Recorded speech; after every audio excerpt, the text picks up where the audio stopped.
என் அன்பான பிள்ளையே, நீ என்னோடு ஜெபத்தில் நெருக்கமாக வரும்போது அதை கெடுக்க பல தடைகள் உன் வாழ்க்கையில் வரும்.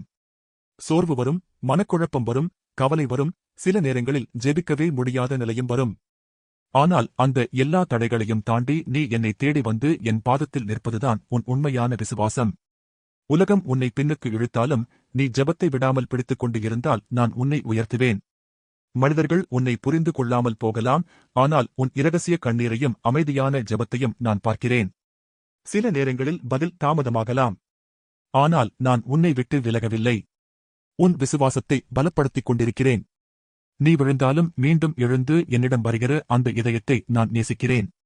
என் பிள்ளையே, தடைகள் வந்தாலும் ஜெபத்தை விடாதே. கண்ணீர் வந்தாலும் விசுவாசத்தை இழக்காதே. நீ என்னை பிடித்துக் கொண்டிருக்கும் வரை நான் உன்னை கைவிட மாட்டேன். உன் ஜெபம் வீணாகாது. உன் காத்திருப்பு ஆசீர்வாதமாக மாறும். உன் விசுவாசம் ஒருநாள் பெரிய சாட்சியாக மாறும்.